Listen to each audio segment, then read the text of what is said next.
right. Chocolate milk. Check. Oh, I left that out too long. That's gone a bit warm. Chris is here. Chris, can you say check? Are you there? Check. 1, 2. Hello. Perfect. Let's do a podcast.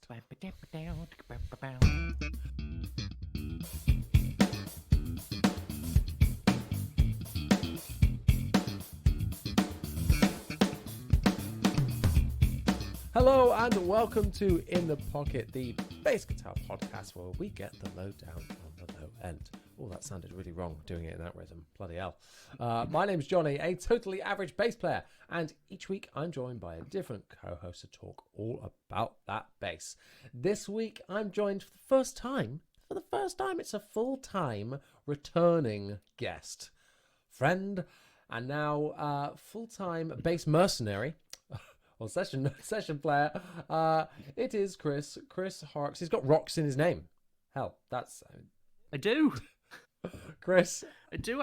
You're the first person to ever say that to me. Really? Wow. I'm going to be rolling with that. I came up with that now. So can you just change your name to Chris Rocks? Oh no, wait, Chris Rocks. Chris no, Rocks. you might. Nah, that might be a bit of an SEO nightmare. One of my lecturers at uni was called. Oh no, I forgot his name. His surname was Rock. I think he was called Dan Rock, and he was a doctor as well. Nice. So he insisted when he came in, he was like, "Hello, everyone, I'm Dr. Rock." Oh, Dr. Rockter. Nice. Dr. Rock. Oh, nice. Rock to Doctor. That's I bet The Rock, Dwayne The Rock, goes by Dr. Rock. I could see that. It's Dr. Rock is here. He's got an honorary degree in smelling what the Rock is cooking. He's got a honorary degree from the Turtleneck Association. And the bum bag. Yeah. He's a big bum bag boy. Wow. That should be his Twitter handle at Big Bum Bag Boy. Oh no. Speaking of two big bum bag bass boys, joined by Chris again this week. Chris, normally when we have a guest on here, we ask 3 questions to get to know them, but we've already done that before because you've been on here before. I think were you like the second? No, not Danny was the first. You were in like the first 10 podcasts. I think you had Danny on Higgins. Yeah. Oh, never again.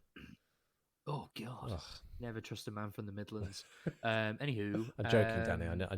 I trust you'll be listening. He'll hear this as well, won't we? Yeah. We love you, really. We love you. The whole community loves you. We do. We really do. Mr. Octave Pedal. Dr. Octave. Oh! Dr. Octave. Nice. Dr. Octavopus. No, that didn't work. No. He's Danny. He's Stoke-on-Trent's answer to Tony Levin, and we love him for it. Absolutely. Stoke-on-Levin. Beautiful. But Chris, since you've been on here, you've had lots of change, man. Because you've gone full time.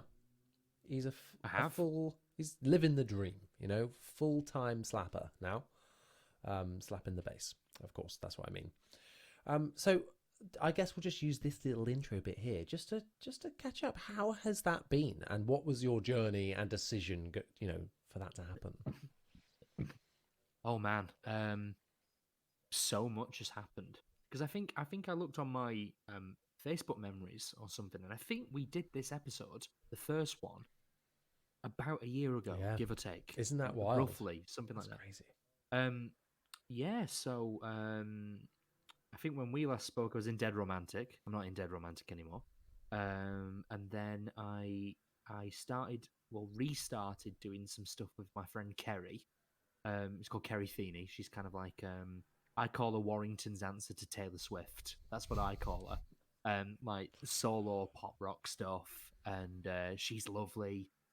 Do some cover stuff with her, and then do her own music, just playing like around Liverpool and stuff. But it was really enjoyable for me to go back to that kind of playing, like kind of like more of a pop thing as opposed to a metal thing. Yeah, because there was so much more room for me as a bass player to sort of learn some new things. Like I was getting more into like that kind of like the octave stuff that everyone is doing now. Like octaves are back big time. Yeah, and bass now, it's not really been something that I've, as a rock player, had been that interested in ever. But to get that kind of synthy sound, it's just like it's incredible. Absolutely. I mean, the first song I needed to learn for Kerry was a track called Audacious, which I'd recommend you take a look at on Spotify and wherever you consume music, because it opens up with like a dirty synth bass, and we don't play tracks or anything live. We just do it as essentially a 3-piece. It is a 4-piece, but it's one guitarist, one bassist, a drummer, and then Kerry singing with a bit of backing vocals in there. But anyway, so I needed to recreate that intro synth, and it's that proper like fuzz chorus, OC2, loads of gain, but you need to have loads of low end. Yeah. So that was really enjoyable for me. And then about 3 or 4 months ago, I just took it full time, and I could do guitar teching. So I did some guitar teching for a band called Really catchy name. Cut that part. Catchy name. That. Yeah, you can cut that part out. I stumbled there. I'm not cutting. So I that did out. some teching. I'm not cutting that out. So I did some teching for a band called As Everything Unfolds. Oh yeah. Yeah. A bit of a UK. Yeah, you'll be familiar with them. Yeah. Very good. They did. I jumped on tour with them, opening for a band called Trash Boat for about a week or two. Nice. And then I was very grateful to be invited back when they played Download this year. So I did some teching for that. I did some teching at Slam Dunk for a band called In Our Own Words, which are kind of like a pop punk kind of thing from America. Never met those guys before, but through like a mutual friend of a friend, they were like, "Do you want to do this?" I was like, "Yes, I do." So doing that, and then recently I've kind of really got into the like session guy work. So I'm doing functions and weddings most of the time, and then alongside that I do like some like blues power trio stuff with a guy I know called Tom Byron back in Wigan, which is really great. I basically pretend to be Pino for a couple of hours a week, which is really good fun for me. And then I do some sort of like show tune bands. You kind of like do your sort of like nice hotels, corporate events, holiday parks. Yeah. I'm also in a McBusted tribute band, which I've fallen into, which is really good fun. Nice. As a child of the late 90s, moving into the teens. My first ever CD that I bought was Present for Everyone by Busted. And it's a great album. Hell yeah. I don't think it's not on trend to diss Busted and McFly. They were always good. Yeah. We just never accepted it. But yeah, so I do that. That's kind of like, your Butlins and your Havens and your holiday parks and stuff like that.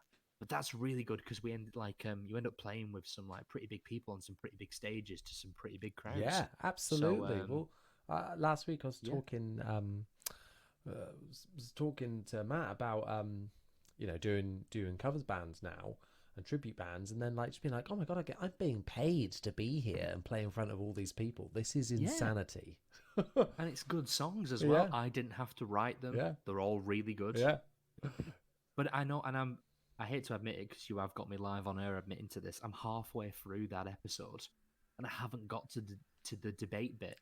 I know. I can see you shaking your head. Well, for the viewers I'll at home. spoil it right now, shall I? We fall out at the end. Matt throws his computer across the world, and he snaps his bass on screen. So. All 6 strings of it. Yeah, as well. It took ages. I got to be honest. That I needed to take a minute when he said 6 strings. I was like, oh my god, what? I can barely handle. Well, you mentioned handle 4. Exactly. Oh, the first question on that previous episode when you were talking about how many strings do you need, I was answering the question in my head going 2, easy, 2, maybe 1, and then it came up like, oh, I really would need 5, and I really need 6, and I'm like, he's clearly smarter than me. Clearly, I'm but a simple man. He knows what he's making doing. my way through the universe. Yeah, exactly. Knows what he's doing. Chords on a bass? What? Blasphemy. Can't do that. Don't be silly. How dare you expand the... how dare you grow as a musician? Shame on you. If it ain't broke, don't fix it. You only need that 1 string. Exactly. You only need a DI, mate. It's fine. That's all that matters. Yeah, as long as it's like a really expensive I've done DI. that gig. I know. I've done that gig though, when the guy's like, "Yeah, I'm just gonna take a DI before you pedalboard, and we'll leave it at that." And I'm like, "No, no, you are not, my friend." He took one look at all the fuzz and the octaves and went, no, not for Well, me. he took a look at the he looked at the quad cortex and was like, "I want nothing to do with that, pal. Absolutely nothing." Oh, come on. That's like It's the funny 'cause creme de la creme of gear, to be using Yeah, and nowadays. it's funny because what I'm actually giving front of house is a lot of DI. Yeah. Like, I'm giving them a DI with a high pass and a low pass and a bit of compression, and then blended into that is all the fun stuff. But a lot of the shows that I do now, especially like big show tune, like cabaret things, there's already like, there's a keyboard player, there's two guitarists, there's some tracks, there's three male vocalists all doing lead vocals. There's a lot going on. There's not a lot of room for me to go, "Ooh, I'll get a bit of flange on that," and then the OC2 can come out for that one, and then I'll use the B7K and then the B3K. Yeah. And then I think I'll go vintage microtubes for that one, and then just Sans Amp for that. Nice and simple. Yeah. It's kind of like a no, One and done. no, and you're reading exactly, and you're sight reading for those gigs. I'm sight reading sheet music for those gigs, so it's like I don't have time. Like if I look at my left foot, it's game over. So I need to be staring at those charts. I'd love to know 2 what hours. piece of music you end up, you're looking at sheet music, and then you go and play that, and you look down at your foot. What does that inspire? You're like, ooh. Well, I can tell you what I got wrong by looking at my foot literally last week. So, I was playing with this vocal trio group, and they were doing "Bed of Roses" by Bon Jovi, and there's a bass line that goes into the chorus. It's like the bass goes dum dum dum dum dum dum dum dum dum, and that's the chorus. And I thought, you know what? It's the last chorus. I'm gonna put the drive on. Careful now. Oh, and actually, previous podcast alumni, my preset that I use for all my gigs, I stole off Eric. So I just use a preset Eric sent me, which is like a live preset he made, and I listened to it once at a sound check and went, "Yeah, that'll do. Yep, that's perfect. Not touching that." So I went to click the drive on for the last chorus, missed, and I think I put like his lead preset on, which is like octave up, chorus, delay. And I was like, "This is not no." Everyone in the front row had their faces blown off. Yeah, just like literally like the bit in like it was like Master Exploder by Tenacious D. It's like it blows the guy's head off, and he's like, "Sorry." Sorry about that. So, "Bed of Roses," when you look at your foot, is more like "Bed of Toesies." Oh! Yeah, "Bed of Toes" is bed of nervous breakdown in front of 800 people. Incredible. But yeah. Well, speaking of full-time bass guy. Nice. Speaking of nervous breakdowns, let's move on to our first question, I think.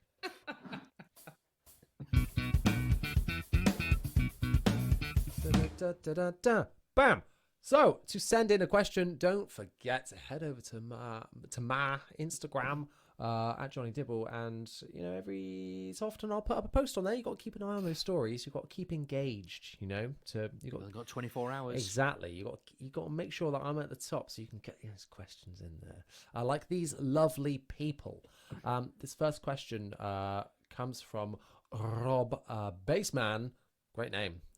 I hope that's your real name and that you've just found your destiny. If that was me, actually, I would be a gardener, because a dibble is a gardening tool, apparently. Well, that's an interesting coincidence, because I found out the other day that Horrocks is, I hate saying this, Horrocks is an Anglo-Saxon term for for a small pile of loose leaves and or rocks. I mean, rocks. Imagine, yeah, okay. Of course, it all comes full circle. But imagine being pied off that hard for your surname. Like, at least yours is like a humble profession. You always need you need a gardener every now and again. What are you going to do with me? Well, autumn's coming up. It's my favourite time of year. Big pile of leaves. Could jump into that. I could jump into you, Chris. Absolutely. Don't know what that means. And I'll be lurking. You can. I'm not dignifying that with a response. um, Speaking of response, let's answer this question because Ross Baseman, sorry, Rob, says, if you were designing a pedal, what would be your innovation to make it one of the best? Now, I kind of misread this question a little bit because what I've said isn't really an innovation. It's just kind of something that I wish pedals had. I wish, like all of my pedals had to make them really usable for me. I hope you don't mind. I'm going to go first with my You idea. can absolutely, please do. So for me, I really like having a Boss LS2, my line selector on my pedal boards, which means that I can put any pedal I want with it, and it retains my low end no matter what, because it's running a clean signal and puts the affected signal, whatever's in the other chain, on top. So I'll put like a rat clone in there, or like a rat clone and a chorus or something, and rats typically suck all your low end out, whereas this is a way of getting that kind of sound without any of that. It just adds it on top. So I would like to have a pedal, or in any pedal that I have, to have the ability to like blend it in or have it sit on top to kind of A/B that in any pedal that I have. And this pedal already does that. The pedal already exists. But if I'm designing a pedal, I would be like, that is a feature that it absolutely has to have. So that you can choose to have just a clean blend option. So you can just blend it in, or you can completely separate it so that you can have an unaffected signal underneath, because then you could like really compress that low end, like a lot of producers do, have this just flat compressed low end and then this distorted heavy part on top, and mix those together. So for me, that would be like what I would have to have, like a switch that enabled that chain splitting to happen. I think that would be my answer for this, because then like you could have some really nice sounding guitar type distortions that aren't going to suck out the low end, because every pedal review I see and they're like, can it be used on bass? Maybe. Oh no, it like completely sucks it all out, especially in a live situation, and that's the last thing you want from distortion, I think. Essentially, it sounds like you want the Dark Glass X7, that range, the X Ultra, with the crossover and the compression and the level, but then you want an effects loop along inside that pedal. Essentially, so the idea, so you'd have, let's pretend it's distortion's too obvious. So pretend it's chorus, for example, because that's in now, obviously. You could put anything, any chorus in there, like I don't know, a CE2 or one of the MXR ones, or a small clone, or anything. Is it a small clone? Yeah, it is a small clone. Anything like that, and have complete control over that low end. Because even pedals that don't do it, like don't do low end loss, I still feel like they do. And I think it might be because I seem to do, I do more live stuff than studio stuff. And when you're going through, you're in a big room, not just with a big PA, but a big room with a built-in PA that has subs in it. It's me and the kick drum are moving the room. When you click something that, even if it just takes a tiny bit off, let's pretend let's pretend the lowest you were going was 60 hertz, and it all of a sudden rolls it off to 90, or it has a dip. It's so noticeable in that live area, especially because in those situations, like a lot of the shows I do, a bright tone is not appropriate. So I'm always rolling the tone off on my bass. I've got very old round wound strings on the bass I use for these gigs. I'm considering joining the dark side and moving up to flat wounds to see how that works for this kind of thing. I know, exclusive. But that's for the go down. So that's like a PJ with flats. The Music Man needs to have bright strings forever. But it's so noticeable, and it's an essential thing that you can't afford to go without. I'll tell you why it's a really good idea, Johnny. Because that's what I was going to say. Oh, look at this guy. And you were So there moving going on, like this. question 2. Yeah. Done. Yeah, well, I think I was it's, going to say, at the end of the day, that's just kind of what we want out of like any pedal. That's the number one thing I look at. I'm like, is it actually going to ruin the bass? I don't want to. yeah, of course. I mean, because if it does, well, what's the point then? Like, like you could be running a Rat, for example, in line, so not with your line selector, and be like, "This sounds amazing. I sound just like a guitar." Yeah, And then yeah, it's like, that's why. But the guitar's doing the guitar bit. They're off being the guitar. Yeah, We need to be the bass. yeah, and I think And if you um, and that works okay for bands like Nirvana. Where the Rat was used quite a lot on Chris' Tone, but of course there's only one guitar. And the drums and the bass, like you can kind of afford to lose that out a little bit when you haven't got two guitars in those frequencies. I feel like sometimes I used to think like, well, if you're in a 3-piece, you need to absolutely maximize that low end. Kind of changed my tune on that a little bit recently, where I'm like, well, actually, I feel like you might be able to get away with a little bit less because it's not so noticeable because there's not two guitars in there. Because you're kind of acting as a guitar in a way as well. you're the rhythm guitar as well to an extent. More so in that case, especially when look at goes onto the lead. Yeah, look at Motorhead. There's no bass in Lemmy's tone at all. No, and he doesn't even play low. It's like he's doing A power chords up on like the 7th fret of the D string. Like the man's playing guitar. Yeah. On a bass. Yeah, it sounds great. Exactly, and the role kind of changes a little bit in that. I was trying to think if there was any other things with pedals that I thought like, oh yeah, that would be good, or what I would have. A question came up recently about modded pedals. I'm like, oh, what's your opinion on that? Do you know one thing that I don't like on some pedals is internal knobs. Trim pots. Yeah. Can that stop, please? I hate to say it because it's they are literally the daddy of bass pedals, but controversial opinion, B1K not a good idea. Yeah, I see. I liked the idea of the just two knobs, and I was like, great, that's cool. I like simplicity. Yeah, but then the two most important knobs are on the back. Yeah, and those are things I'm gonna want to twiddle with. Like the blend is under the pedal. Like that. Like I hate to say this because I'm a very big fan of Dark Glass. I continue to use their products. Yeah. They are the best in the industry right now by far. Yeah. But I just like they could have done what the So I've still got it somewhere. I've got the Tube Screamer Mini, the guitar pedal. I know, sacrilege.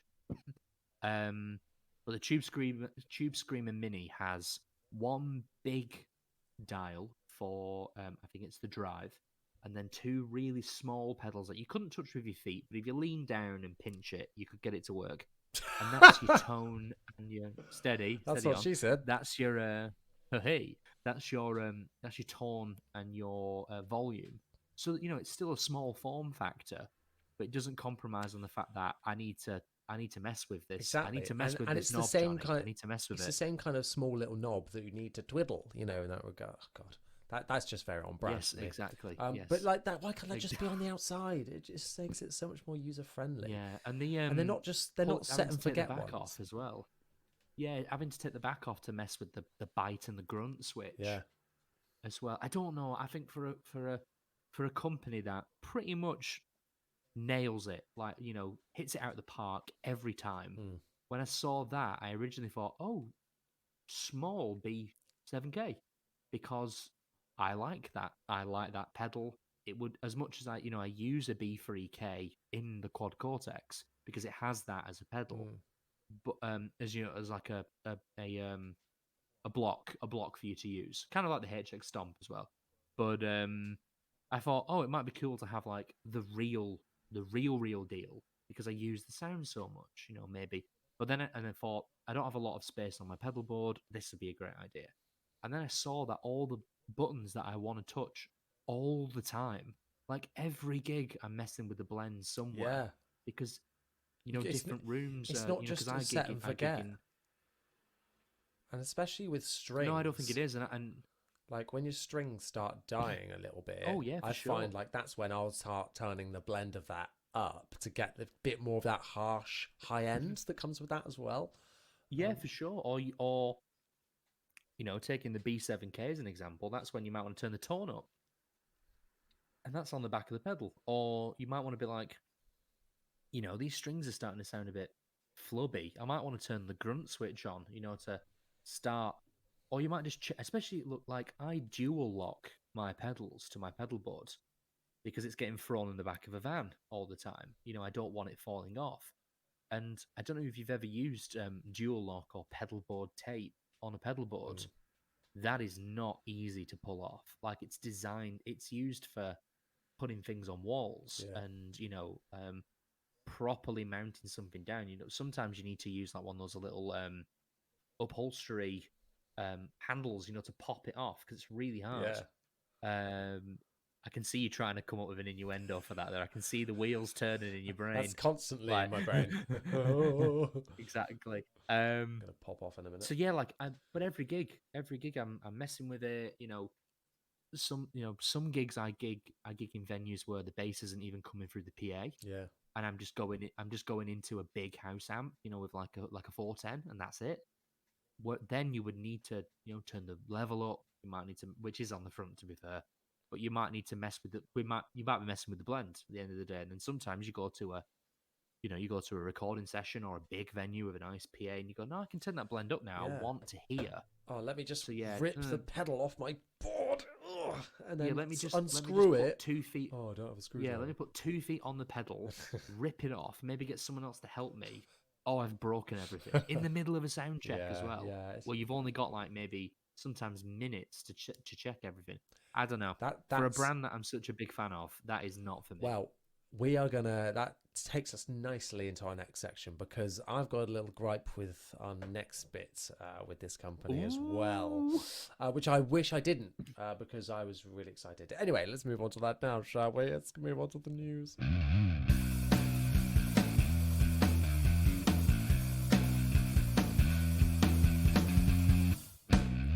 Welcome to the news. I should really have paper in front of me. Oh, I do. Hang on. I've got my car. Oh, I can help if you want. Got my car tax reminder here. I can use. Oh, no. How much? I'm not disclosing that. It's not that much, though. It's actually it's quite a lot. It's only 1.2. God's sake. Right, here we go. Someone drives petrol.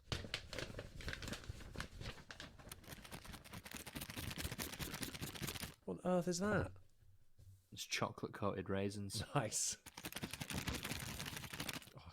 I want some now. There you go. With that, I'm gonna have a sip. For when I get invited on the off menu podcast, that'll be there. That's starter, main, and dessert.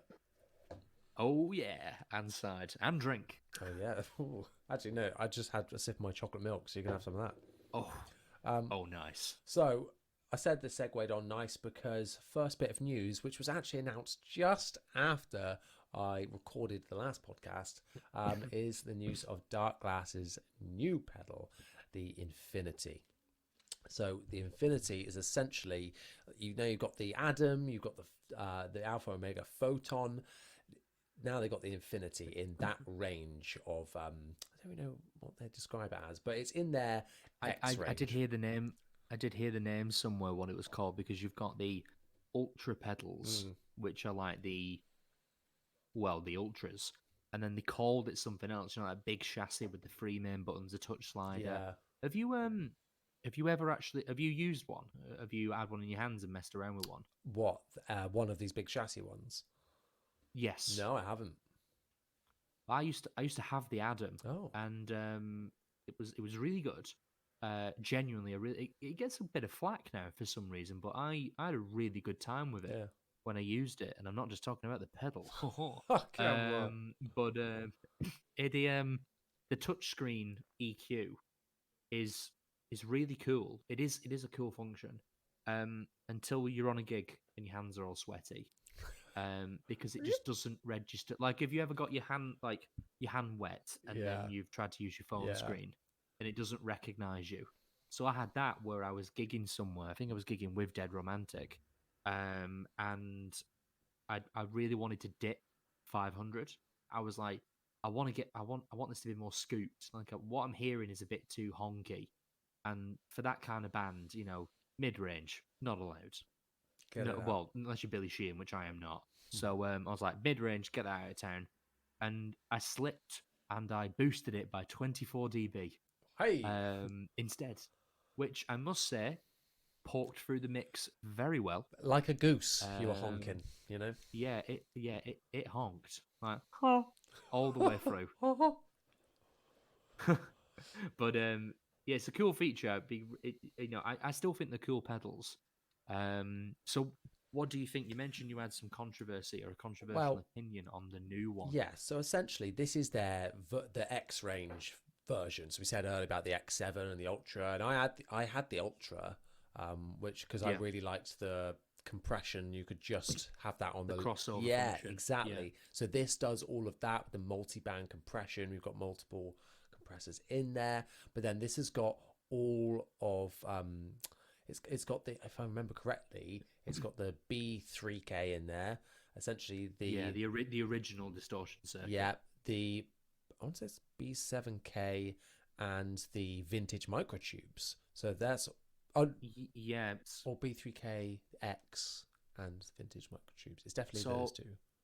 I believe, if I remember correctly, it has the B3K circuit, which is like the original. Essentially, if someone says dark glass, that you're kind of listening to that, Yeah. really. The vintage microtubes, you might be right about the B7. I'm not too sure, but I know it has those two. Yeah, that's the two that I know. And then you have two other options where it is those circuits again with a clean low end, Mhm. and for that kind of X ultra crossover kind of sound. Yeah. Which I think is really cool. But the Adam kind of already did that. Kind of. So what the Adam had was it didn't have a crossover function, but it had a multi-band compressor. Well, that's got this. To Yeah, the low that's end. got this as well in the compression Yeah. section, because you've got three of those twisty foot pedals, which I think is brilliant. I love that feature. Yeah, they have those on the Quad Cortex. Yeah. It's the same hardware, and I use that all the time, more than the touchscreen. Really. Just because you get that enjoyment of fiddling with a knob, but you get that enjoyment of like kind of deep breath. We'll get through this.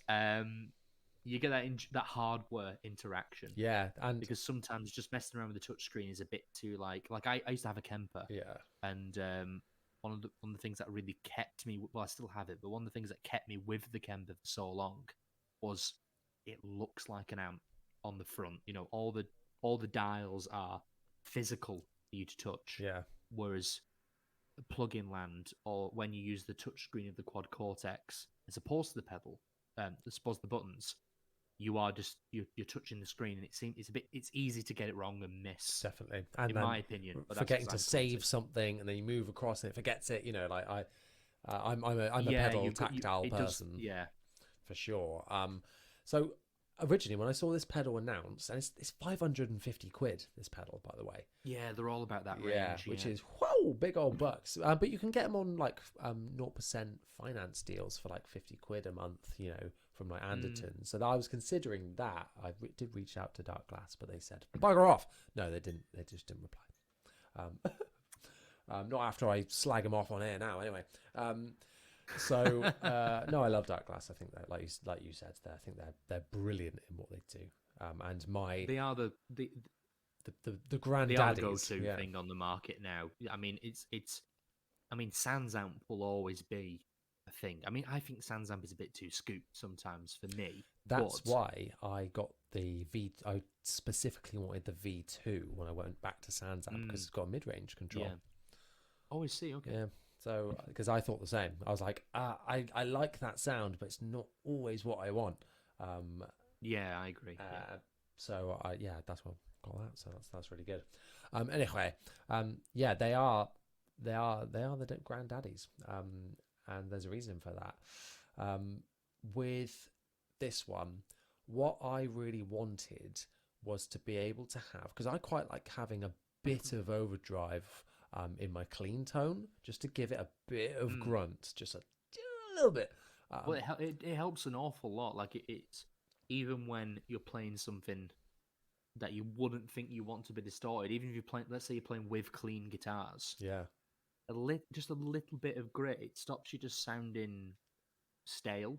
It kind of helps you pork. It helps you get through the mix, which is a problem we will always face mm. as bass players. But it's not enough for someone to go, "Oh, geez, that's a bit much, Mister Yeah, Bass Player. it's Can like you turn that when down, you please?" play hard with a pick, sometimes it can sound like, oh, a bit overdriven, but it's just like the clangy nature, and that's what I kind of go Yeah, after. of course. And Yeah, so I yeah. thought, oh, this could be a good all-in-one pedal compression, yeah. Overdrive, distortion, yeah. Okay, can I go from a vintage microtube sound into a B through K, uh, or mix them together and things like that? You can't do it. You have to bend down and switch. Move the Really? move the yeah move the knob to go on to the next one. It's not foot switchable to go in between two But you sounds. you have you have three presets Yeah, on the pedal, but one of them is controlling and your compression. So I reached out to a couple of people and they were like, "Yeah, no, you can't do that." And I was really, like, 550 quid, and you can't do but that. That's like the main function I that's want it to do. that's very interesting to hear because again, some of you listeners may have recently forgotten that I used to have a dark glass Adam. Just to mention that again. Um, but what you could do on that was so the three hardware switches at the bottom. Number one is your compression, your ratio of compression Hmm. specifically. To be fair though, that range of pedals does a really good thing. Whereas you turn the compression up, as in the dial. Let's say you've got it at 8 to 1, you turning that up adjusts the threshold, so Yeah, sort of like the more compression you get, but it constantly gain matches for you, really nice. so you never lose volume. You just squash, so you don't have to go, "Oh, am I getting too quiet now?" But anyway, pedal one is that. Pedal two was the flavor of distortion, and the Adam went from that kind of grit that me and you were just talking about. If you had the gain, the overdrive level down on its distortion one, it sounded great. It did what we wanted, all the way through to a really aggressive, glitchy fuzz. Yeah, Like that.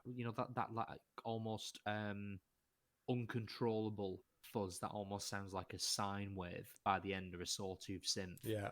So it did, and then number three was like peak, like dark glass tone. Mm. But I used and then your last one is your cab sim. But all of those three bits that you change between presets, do whatever you want. Like I had a clean, like a heavy rhythm, and then a really distorted So fuzz. that was between So you those. can't do that on So that was the between those separate foot switches on there. So you didn't have to fiddle anything. yeah. That So was channel just kick on so and off.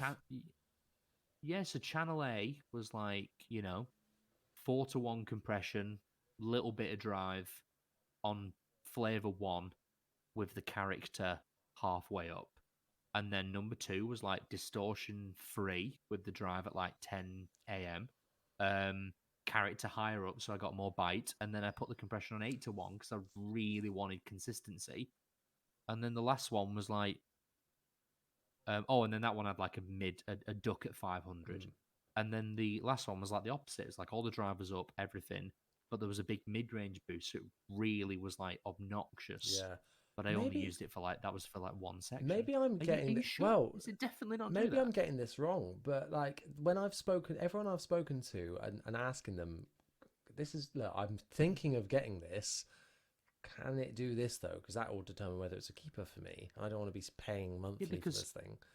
Um, well, of course, because I would have thought exactly what you want is if you get 3 presets on the pedal, you know, number one might be the vintage microtubes, not too bright, not too distorted, kind of an always on sound, works for everything. yeah, Number two could be I want to be in a metal band, and it could be the B3K with the drive really high, scoop the mids, and then number three could be completely clean, yeah, or it could be something.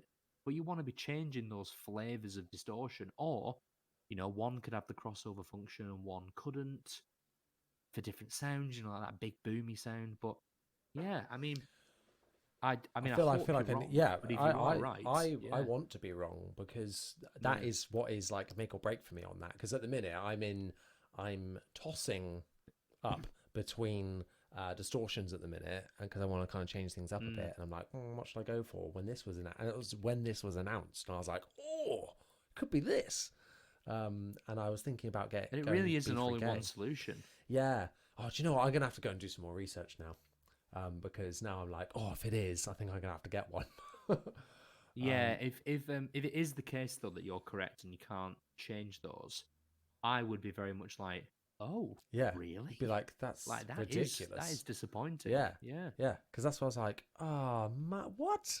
I can't remember who it was that's told me that. Oh, I know who it was. I won't say it unless I think it's wrong.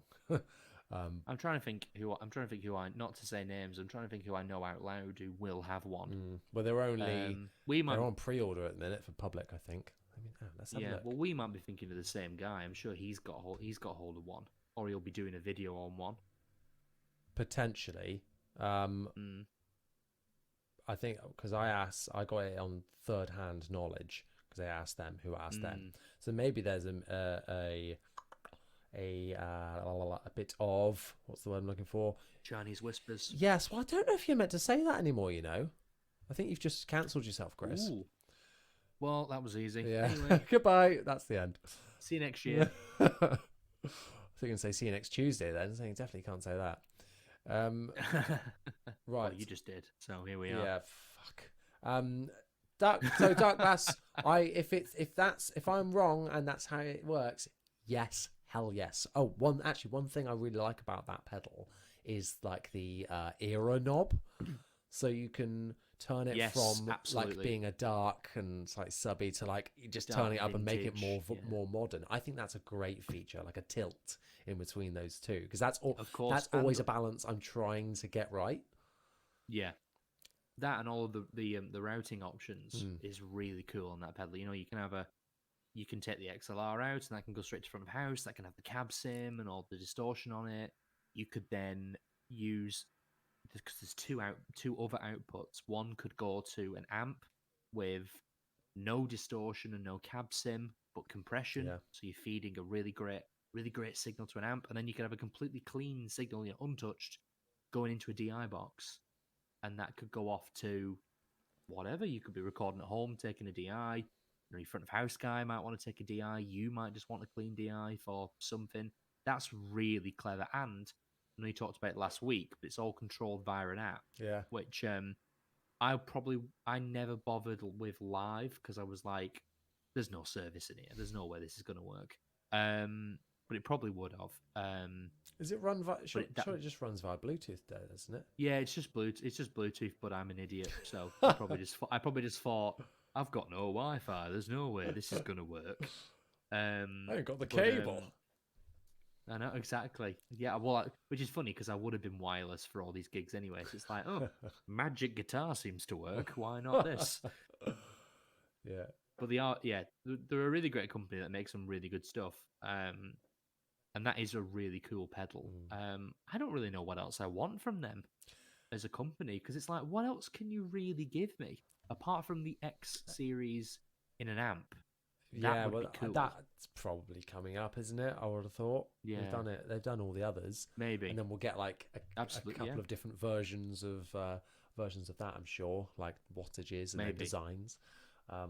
But yeah, true, because they already do a 900 and a 500. Yeah, I'm always really excited when they announce something new, because I'm like, what is this going to be? How is this going to change the game? Because that is what they tend to do. I can't wait for everything on Instagram to be nothing but this.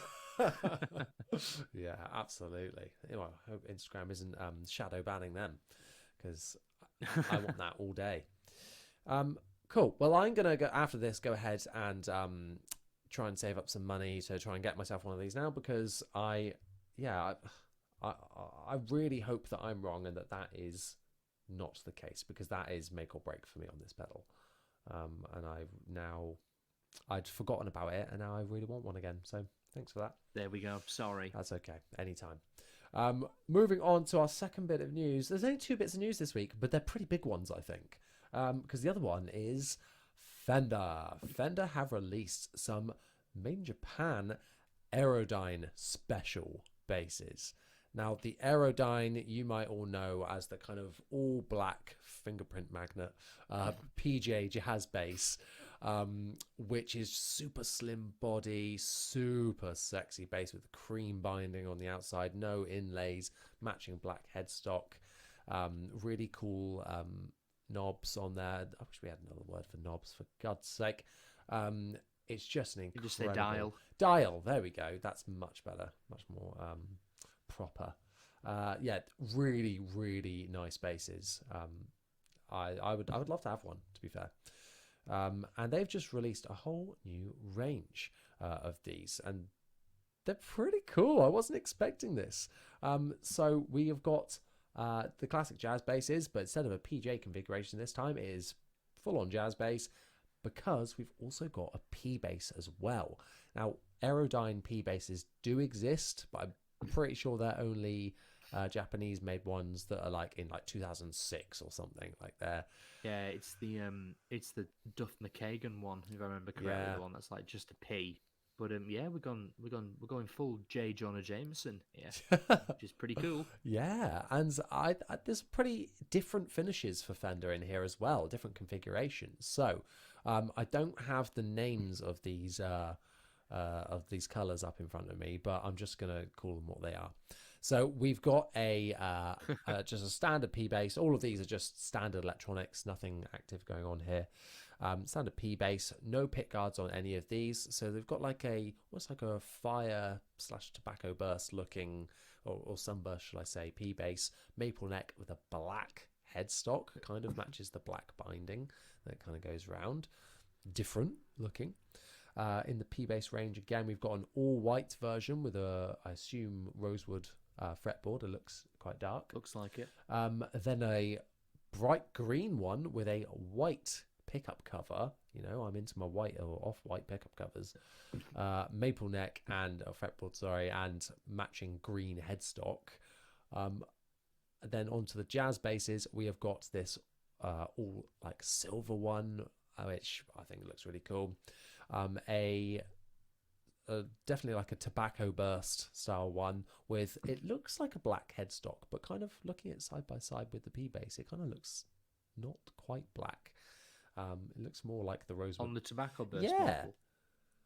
Yeah, it kind of looks like it's matching what would probably be like the really dark brown. Yeah, of the exterior of the tobacco burst. No, it's good. I do like a tobacco burst. Me too. Me too, man. I would quite like a Stingray in tobacco burst. I think really nice. Yeah, me too. As much as I'm very happy with my natural one, tobacco burst would be cool. Yeah, I think it's like tobacco burst, natural, and black are just like my favorite Stingray colors at the minute. What about seafoam green though? I do like a seafoam, but I feel like sometimes with those kind of colors, I tend to go off them quite quick. So if I'm gonna splash out on a Stingray, I think I want something that I'm like, yeah, I'm gonna like. That's fair enough. That's timeless for me. I mean, I look at it and immediately think Dougie from McFly. So I'm like, yeah, I want that. In your McBusted band, mate, you're going to need that, aren't you? So Exactly. Need that and a P bass for Matt Willis. You're done. True. Yeah. I've got to be two guys at the same time. Well, actually, Dougie, going off on a tangent, but we love a tangent.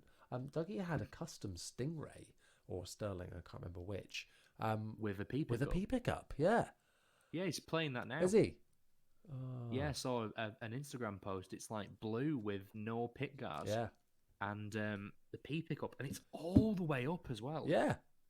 Like, it's not even where a P bass pickup would be. It's like, that must just sound like a subwoofer. It's really strange choice. I that really kind of want music to as well. Yeah, I can understand like a normal P in a standard position or a double P. I do want to try a double P because from what I've heard from them, they sound really good. Look awful. Look terrible. Yeah, it's a horrible look. It looks broken. Oh. I would like to try the P pickup the other way around, like Mark Hoppus does. Again, because you're going to get more. It looks wrong. I know it's blasphemy, but you're going to get a bit more low end off the D and G strings. Which for him, but you're going to get. He does that a lot. Doing chordal stuff is really good for that. Yeah. And it But then seems you're gonna like get more mid-range. yeah, but it seems like you should get like a more balanced sound out of that because the lower I strings think you tend to be would. boomier. Now I've had a reverse P before, and I bloody missed everywhere. It sounds like you've had some sort of infection. Yeah, absolutely. Help! It's gone in like a dog. Um, what was I saying about talking about dogs' penises? Reverse Reverse P. P pickups. Yes, that's right. And I don't know what it is. It's because I'm always expecting that classic P bass sound that doesn't quite get you. I don't think. So I don't know. I'm not totally sold by the reverse P yet. But all of these Fender Aerodynes all have standard Ps, no reverse Ps here. Yeah. The green one. Yeah. That kind of looks like that Charvel from about a year ago. Do you Yeah. remember that? Yeah. That Talk about reverse everyone- Ps. I feel like everyone hated that except me. Like I looked at it and thought, that's great, love it. Yeah. And Oh, then they everyone on the look. internet was like, this is minging.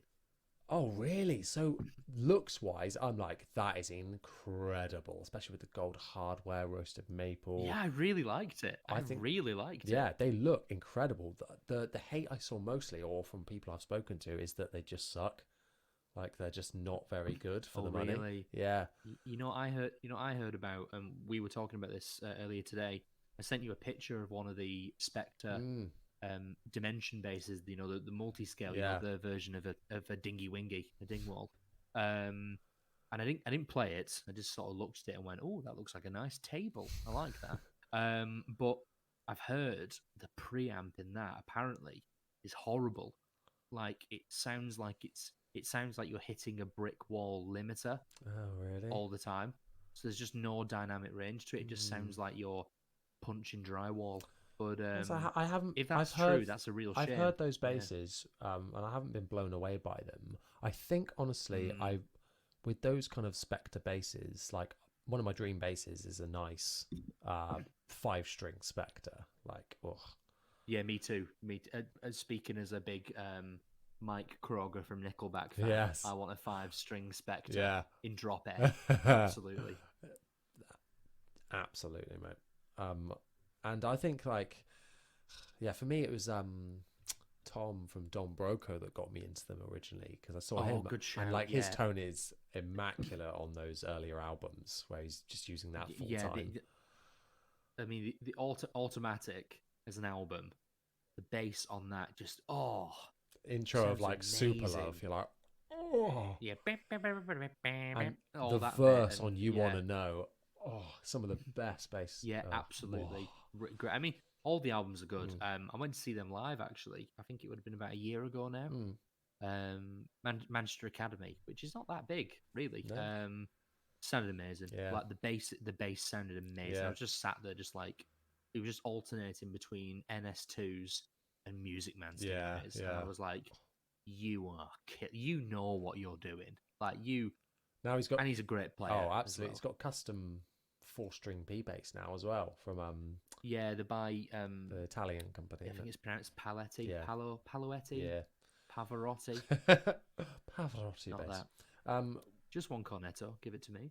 Give us one. Yeah. Anywho, With just a quick flex. I've played with Don Broco twice. oh nice. I can beat that. Go on then. One of my friends is from the same town as them, and he tells me very regularly he has seen them play to like 4 people. Yeah, A lot. I've got I had a friend from Bedford who they were like, yeah, like it's just like Rob from down the road, you know. They're just like it's mad that. best Yeah. buds. But yeah, weird. we played a couple of festivals on like the same on the nice. same stage, and like it was in a couple of weeks of each other, and we were like, all right, guys, and they were like, oh hi, like it's like, oh, I remember you. We're like, oh, You again. oh my god, please leave me alone. So where were they at then? And they brought out Priorities. Oh by that yeah, point, or Priorities. was this earlier than then? No, Oh, okay. Priorities was out by that point. Oh, I see. Okay.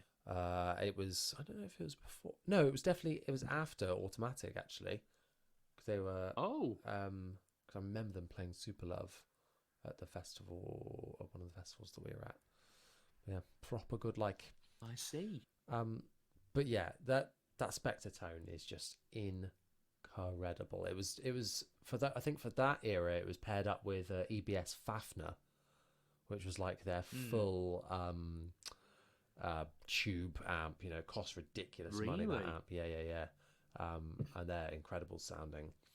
And he's had Sans amps, and he's had the Avalon DIs.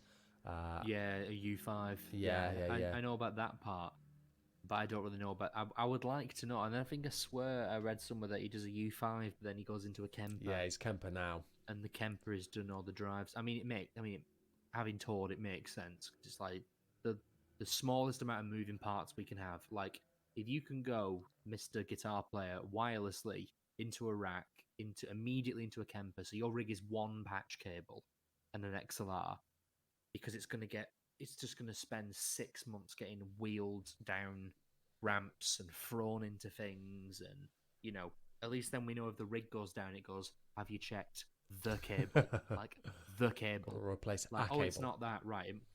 Singular, like, it makes sense. Yeah. I mean, I know it's not very romantic, because it's like, it's rig's only a Kemper, but it's like, yeah, sorry, that's just what you need. Yeah, that's everything. Don't say only. Be like, yes, it's only that. True, very true. I've just realised we've missed a colour off of these Aerodynes. So yeah, we didn't talk about the blue one, which is arguably one of the cooler ones. I think we've got like I like the. We didn't. Did we talk about the silver as well? Yeah, well, I mentioned it briefly. Okay. I think the jazz basses are definitely my favourites. I like that they've done P basses, but visually, they're more a bit of me. Yeah, visually, I mean the red P bass is okay, but it looks a bit. I hate to say this, it looks a bit Argos to me. It's the maple. It's the maple mean? neck with the black headstock. I think. Like. It unfortunately cheapens it a little bit. Yeah, you're right, and I think these pictures don't help because it makes it look really yellow. Yeah, it's a very high saturated image, and no one in the comment section is allowed to shout at me because I have an Aerodyne. Oh, do So you? I'm like, no one can. Yeah, I have a red one. Oh, of course. Yes. I was picturing the black one then. Well, everyone forgets about it because I haven't gigged with it in a year. Yeah. And I just keep. Truth be told, it's got a set of EMG pickups in it, a PJ, and sounds great, but it's not routed to accommodate the battery. So the battery is shoved into the scratch plate, underneath. Yeah. So I'm scared to gig with it because if it goes down, I can't change it. You're I like, well, have to pull the bass apart. Guess I'll just sing the bass into the mic for the rest of it. Oh, I mean, I always bring a spare just in case, because you never know. But I've got this phobia of the pickup dying on me, and it's quite. I've had that. Had that happen.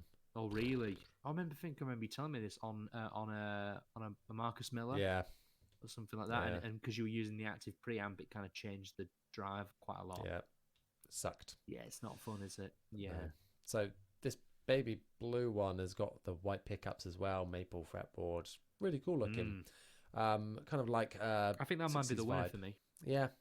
I think I'd like to see that Tobacco Burst one in person. I think that could be pretty cool. Me too. But yeah, these and all in all, they're not that expensive, really. They're how much are they? They're $1,350.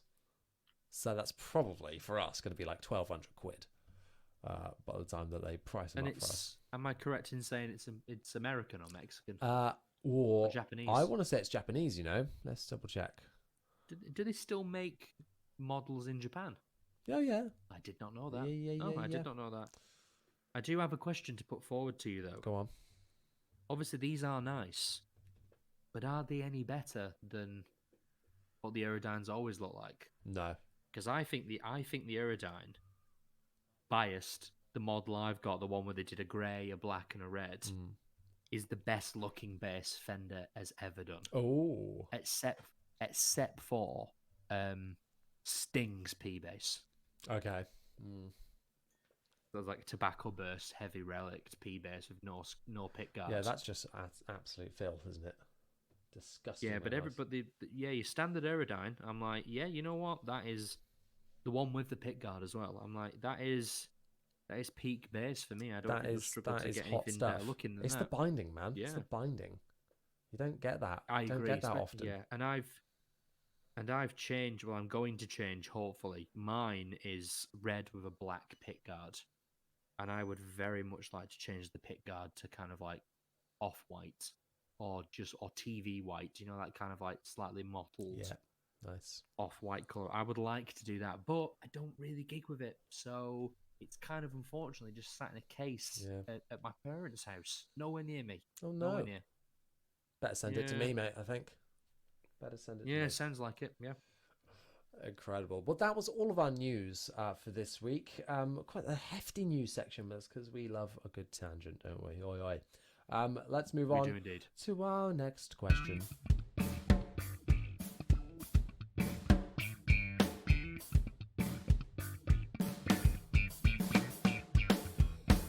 Question number 2 comes from Andrew, AMP, the bass player, Amp, the bass player. It's a great name, and he's a great guy. Alumni on the show, fellow YouTuber. Go and check him out. Always say that, because he's the best. So Andrew asks, do you think it's worth trying out a lot of different brands of the same kind of string? So same kind of string, you know, there are different types of string. Within that different types of string, there are different types of string again.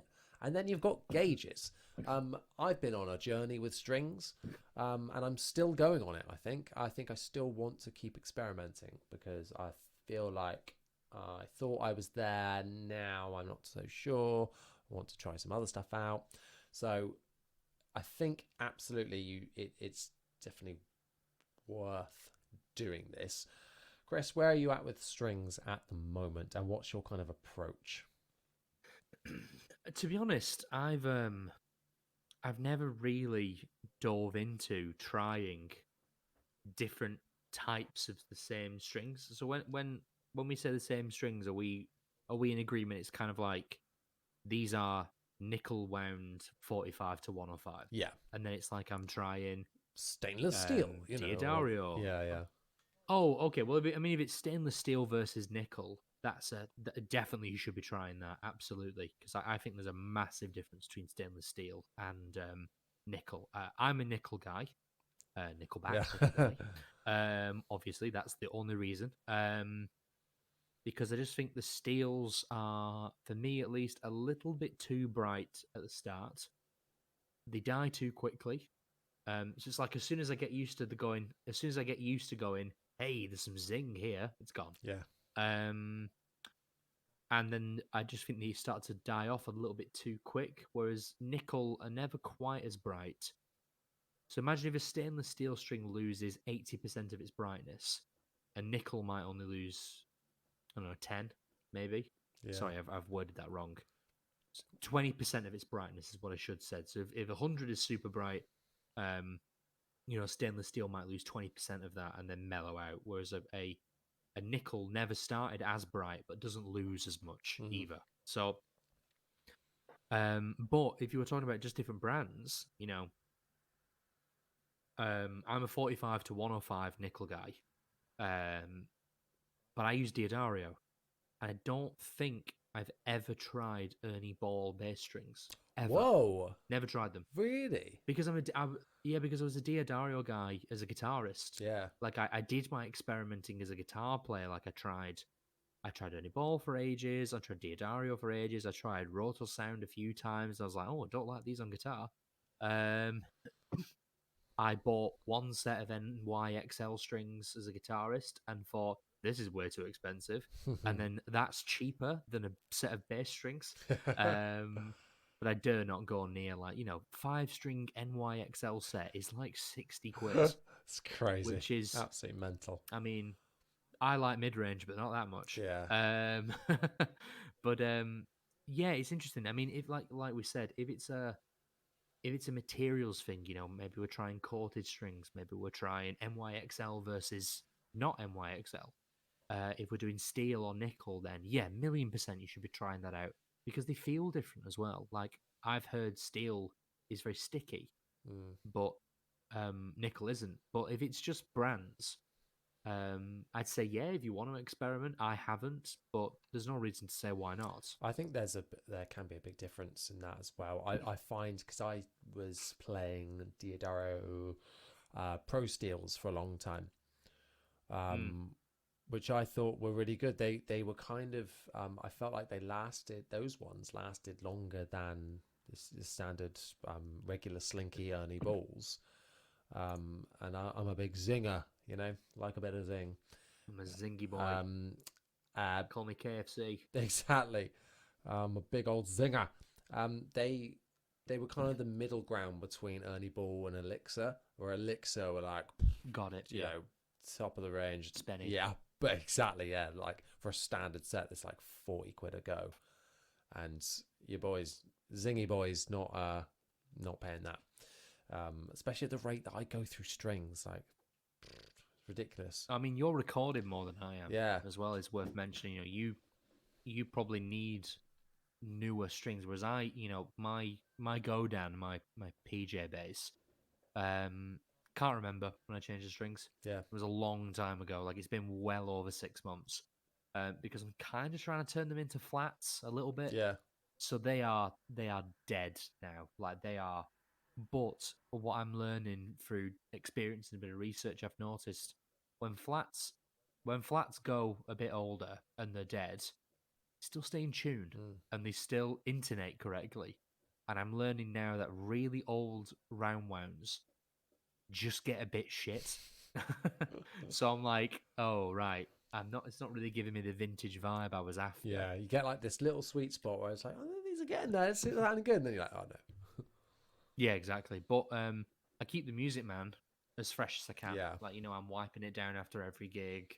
I changed the strings relatively recently, and if I was recording or anything, or for the, spoiler alert, a various, sound sample we may hear in a few minutes, that's fresh. They're super fresh strings because I feel like it really benefits from that. That deserves a bit of zing. Definitely. And it's already a zingy bass, so like it is, and I have the treble pretty high as well. Yeah. Zingy. I just think that you should definitely experiment with all these things, because sometimes you can get yourself stuck in a bit of a rut if you're like, oh, I'm not sure why this isn't working for me, or things aren't feeling right or sounding the way I want them to. It can make a massive difference. So I would try, pick a brand that you can afford at the start. So don't just go like, well, I need the elixirs, I need to spend the most. Get one that's affordable for you, experiment within that, see what works the best in that, and then go from there. That's how I would kind of traverse that. And it's an expensive game, and it'll take a long time to find the right ones, I think, if you're really experimenting or want to go through that. Sometimes you might just be like, yep, these work for me, this is fine, I don't think about it that much. I mean, you've got all your life to figure it out. And I think so many players as well are trying to like chase down the perfect tone.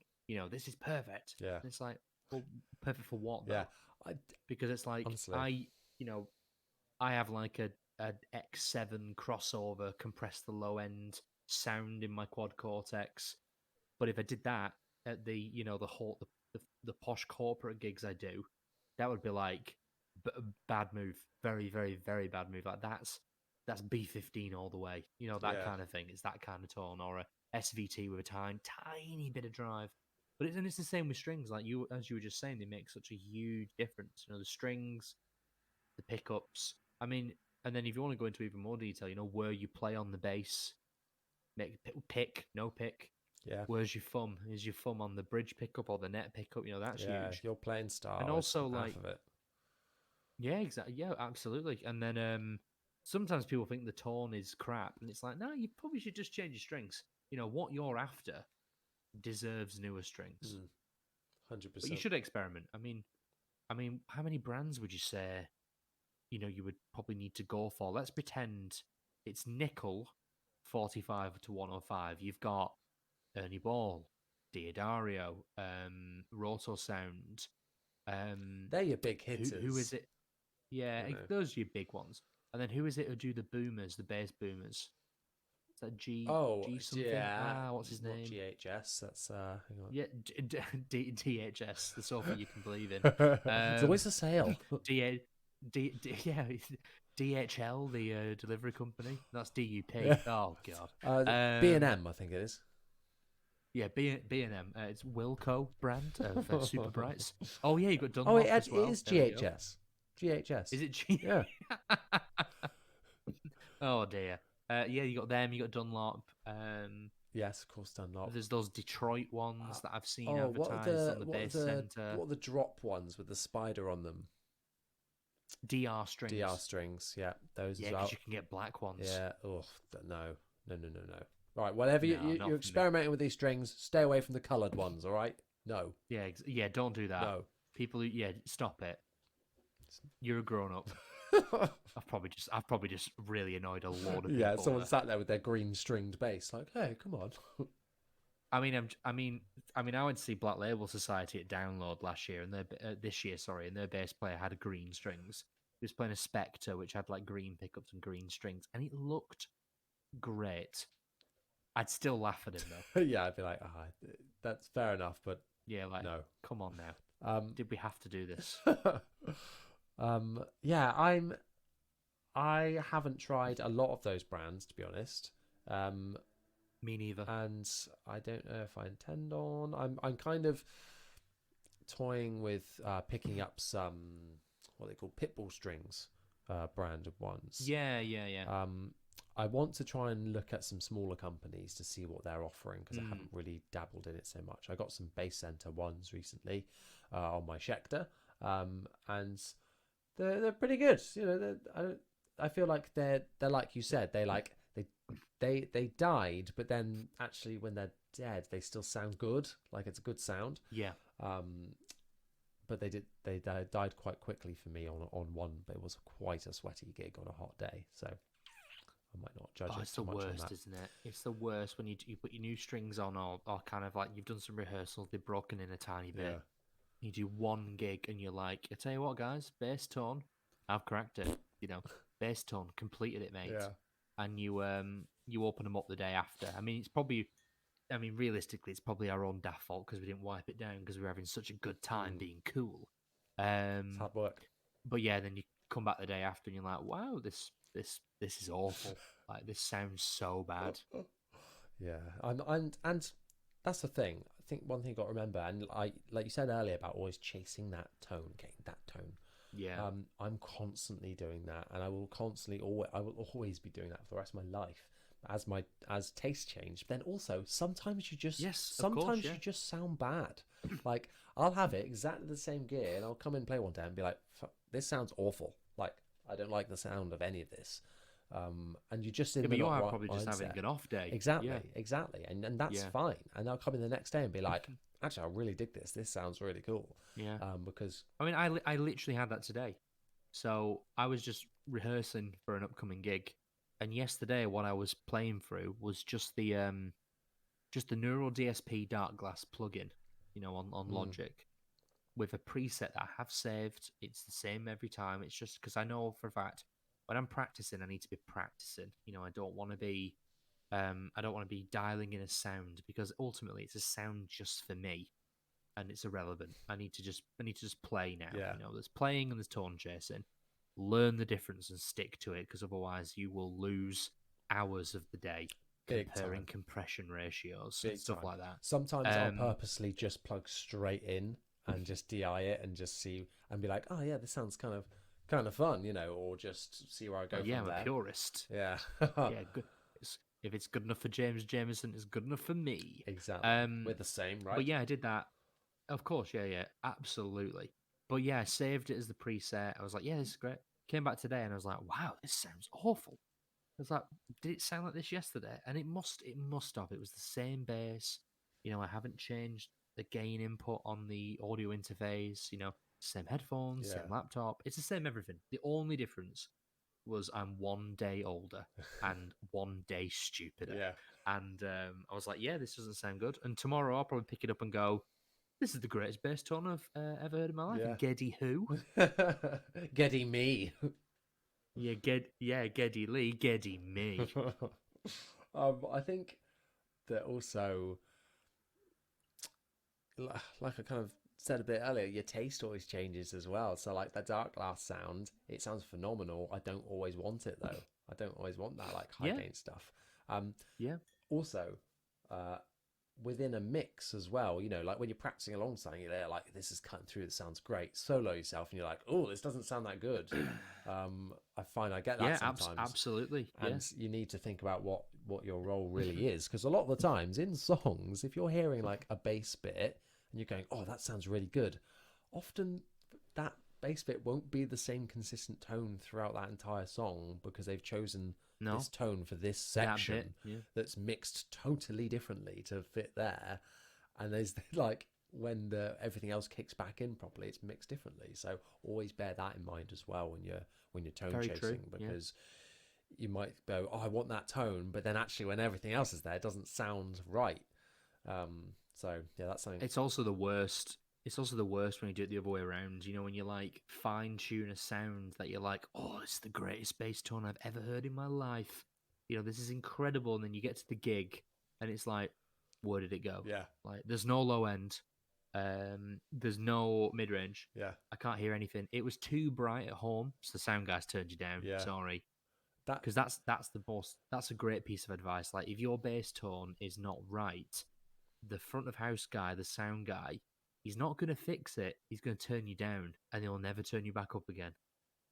That is great advice. I'm writing that down in my head. You should do.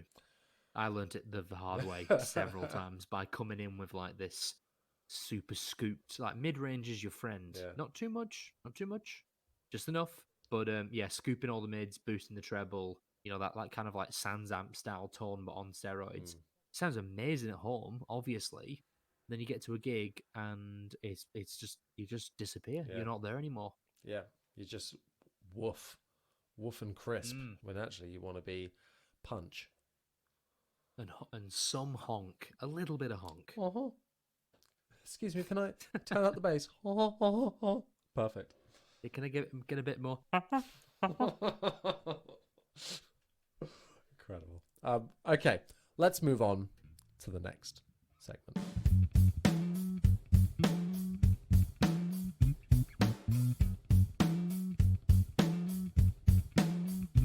This segment is my favorite. It's called That Tone You Own. And I'm very excited about this certain That Tone You Own, because, and we kind of alluded to it a bit earlier, it sounds incredible because it's a track from a reel that you did, Chris, isn't it? On one of my favourite songs by probably my favourite band, which is Paramore, and their song Decode, famously from the Twilight soundtrack. You know, no, absolutely, no shame there.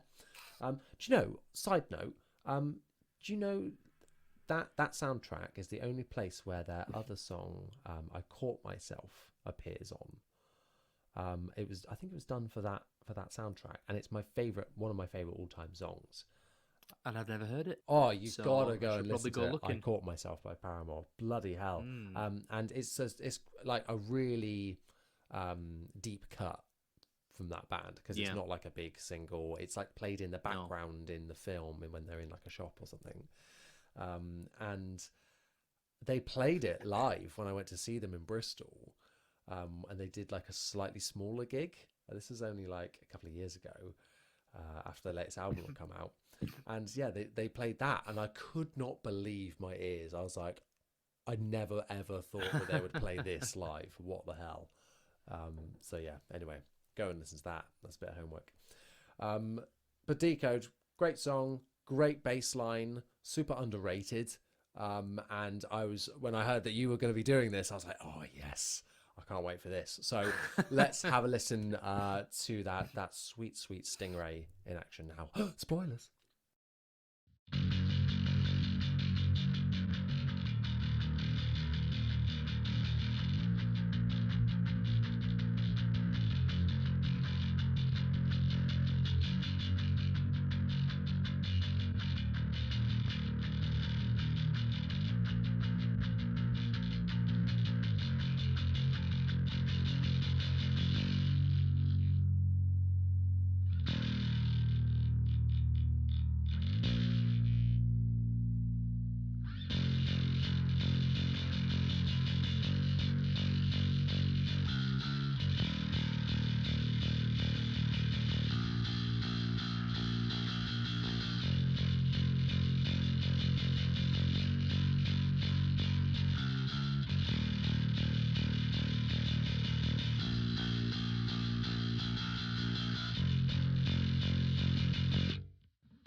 that has got some clarity.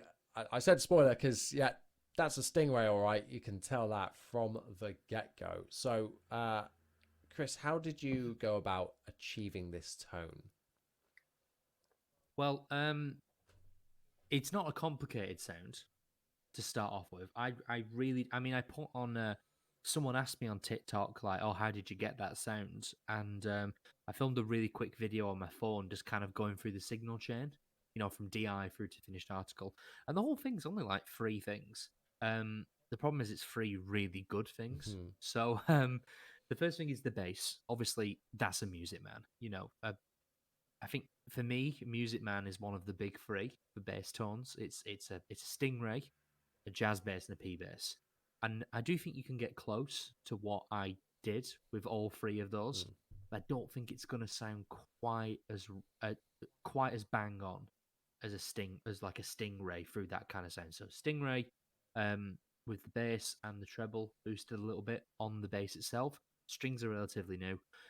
Then it goes straight through just my little Focusrite Sapphire interface into Logic, and then almost all of the heavy lift in the main sound is the Dark Glass Ultra plugin by Neural DSP. And I think, if I remember correctly, it's the stock preset. So you turn it on, and that's the first preset you get. Hey. And just the same one. And the only thing I did was I turned the blend down a little bit, so you're getting a bit more of the bass, not the distortion. Because the default one is it's fully baked in. The blend's on 100%, and it sounds great, but it's all the way up. And I think I turned it down to about 3 o'clock. So yeah, about 3 o'clock, 75% kind of thing, just to get some clean bass through there. And then I turned the drive down because the drive's quite high, obviously, because it's the stock preset. Preset 1. They're like, here's Clank. full Dark Glass. Here we go. Like, yeah, it's like Pimp My Ride. Like, hey dog, I heard you like Dark Glass. And it's like, so that's on 4. Your entire car's filled with it. Oh, great! Thank you. It's just B7Ks and that's it. You can't even get in the seat. Like the seat is the switch and everything. Go on, go on. Pimp My Ride is back. Shut up. Yeah, UK version. Who's hosting it? It's a female. Stephen Mullen. Somebody else who's going to get cancelled, probably. No, it's because it was Tim Westwood, wasn't it? And am I right in saying, do we not talk about Tim Westwood anymore? Is it something like that? Yeah. I think should be going to prison or something. Old dear. Timmy West. Okay, right. So yeah, it's back, baby. Female host. I think it's going to be. I don't know if it's going to be on YouTube or not, or what. But it's like sponsored by eBay or something. So yeah, buzzing for that. Interesting. Okay, I'll be looking at that. I used to love that show as a kid. American one a bit more though, but I always thought it was really funny how this would be like a single mum of 3 who clearly just needs boot space. A car. Just give me some boot space. And it's like we've put a fucking ice cream machine in the back of the car. Your kids are gonna love. And then this. also, have you heard about most of the people who win that show, who get on the show, end up having to just sell the car because they can't afford to insure it? Yeah, crazy. Because the car all of a sudden is worth like 200 grand. Yeah, and it's like, well, it's £3,000 a month to insure it. I can't afford it, so they just sell it to like and it costs an absolute bomb in fuel as well, because now all the added weight that you've got on there. Yeah, because it weighs like 6 tons. Oh, it's okay because we put a V8 engine in there. Oh, great, thanks. Yeah, we put a V8 in your Nissan Micra. Brilliant. Yes. So it's the stock preset. The cab sim is on as well, so it's kind of like your standard clacky bass tone. And then I think what makes it, in my opinion, is the next channel it goes EQ then compression at the end. The EQ is super minimal, so it's the stock Logic compressor with a high pass and a low pass. So the high pass is on 60 hertz, so it's only letting anything in above 60 hertz, which seems counterintuitive, but below that, it's just rumble. You don't need it, especially if you're listening. Like, let's be honest, you're listening to this on a phone. Yeah. Like, I mixed it on a pair of headphones, but it's being listened to on a phone. So the low end's not that important. And live anyway as well, you tend to cut that out as well because it's just mud. And then same on the opposite side, there's a filter. cutting everything off at 6K, so 6,000 hertz. Um, just because with the dark glass stuff on that plugin, anything above that is just like hiss. It's like amp noise. It's the sound of my fingers moving across the strings. Chris Horrocks. Hiss Horrocks. Yes, exactly. It's just not needed. You just don't need it. So that's cut out. And when you cut them out and listen to it soloed, you go, "Oh wow, I feel like I've lost loads." And then you unsolo it in the track, and it's like I'm sat above the kick drum, I'm underneath the cymbals. It just sounds good. Yeah, And then comes back finally, to what we were saying earlier about like the difference exactly, between mix and soloed. absolutely. And then also though, I did just pull up Logic and have a quick look. It is a very bright bass tone, so there is a bit of a dip at 3K because that's kind of 3K is just never nice on anything really, so it kind of just dips that a little bit. And then finally, it's just one of the stock Logic compressors. I think it's the Studio FET compressor.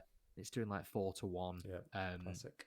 3 dB of reduction. I own two plugins. I only own two plugins, as in bought.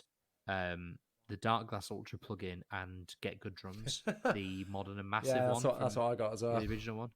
That's all I've got. I don't own any of the nice Fab Filter stuff. I don't have any of the sound. Is it Sound Toys, Sound Box? I don't own any of that stuff. There's no reason. It's great. If you own it, great. It's obviously great stuff. It's a great product made by a great company. But I I don't do audio engineering in a studio environment for people. I do it live. I do front of house a lot. I do monitors and stuff like that. But I only need mixing capabilities to track stuff to send to someone else to mix, to practice at home, or film content for social media. Yeah. So I don't know what you're like, Johnny, but I just don't need it. So I just haven't bought it. No, I used to have quite a few plugins, and all my guitar tones used to just be plugins. Now I run it. Yeah, It's yeah. all externally done with the Line 6 HX Stomp. Yeah. So I don't really, since getting that, I tend not to bung up my laptop with with plugins, because I found that sometimes it can really slow down Logic. Yeah, and of you mess it course. up a little bit. So I tend to try and keep as much externally as possible. So the HX Omp's doing the most of the heavy lifting for me Yeah. in that regard, which I quite like, because then it means that it's kind of freed up. Fair and enough. I can adjust But, it over here, also adjust it over here. It's yeah, tactile. and you're kind of teaching yourself to commit to something as well. Like I record a lot with the Quad Cortex, and despite the fact that the Quad Cortex is an audio interface as well, you can reamp through it, which is great. I tend to just use it almost as if that's my rig, Yeah. and then I take two XLRs into my Focusrite, which only has two inputs anyway. It's the old Scarlett. Like it's not Same here. it's not the fancy pants one that has some other features. It's just got some basic gain and phantom power, and that's it. And I kind of like I'll find the tone for the song, and then I'll go, right, that's the tone. That's what you're going to give me as the engineer on this Instagram reel, which sounds insane to say out loud. And then you learn to fix it from there, with EQ moves and compression and stuff like that. And I just think that's a really good method of workflow. You kind of have committed to the sound, off we go, like you're doing. But with this one in particular, I was using the plugin because what I will say is this song is really hard. Like, you don't think it is, but I challenge anyone to do in time eighth notes, pick or fingers. I'll leave it up to you at 164 BPM for about 30 bars. Yeah. Just going and just doing that on loop. Like I've comped, I'm not ashamed to admit it, I have comped this performance to get it right. Because I think it took me about 30 takes or something like that to get it. Each take you get more and more worn out. Yeah, I was getting worse, absolutely, and then I think I ended up only comping stuff out of the first five. But then, as you'll see on the video, in the pre-chorus, I go on to like using fingers not because I think it's better for the song. I just thought, nah, I'm going to put the pick down, and then I did it with did it with my fingers instead. And there's not a huge tonal difference either. I think if anything, so just the verse had a bit more of like a click, like a pick attack to it, which kind of works because in the context of the song, you're kind of competing with heavy panned, multiple track, palm muted Yeah, guitars, and then it's once got it that moves more to pick in my hand, and that's more like a exactly, a precise sound that you need, and almost that's it's a where precision based sound. that's where you're poking through a little bit more in those sections as well. Yeah. Often in the verses, compared to the chorus, where you're not the thing that needs to be heard the biggest. Well, you just need to be. It just needs to be fat in the chorus, Yeah. and I think with when I moved over to the fingers, I can't explain it. It just seems to sound a little bit bigger. Yeah. I think it's because you lose a bit of mid range from the pick going to the fingers. But yeah, I did that, and then that's the whole tone. It's really simple. Anyone who owns the plugin can recreate that. Anyone who owns any of the B7K Ultra model, you can just do that. Like, if you really want to, I'll send you a picture of the plugins. You can nick the settings, but it's very simple. I think there's like a cut in the low mids, so that's like 250. I think there's a cut at 250. There's a boost at 3K. Despite the fact that I'm cutting at 3K later, I'm boosting at 3K when tracking. Yeah. Because I think it's quite a wide boost. Okay. Whereas when I'm mixing it, it's a really narrow cut, but it's a big cut. You're taking like out the bad stuff, the hissing.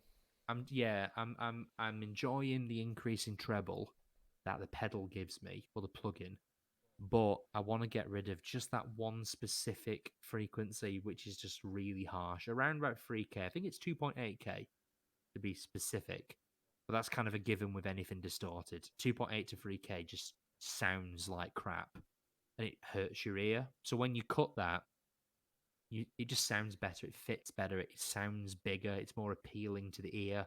But yeah, that's it. Nice and simple. Beautiful. Well, it sounds incredible to me, young man, and I am a big fan.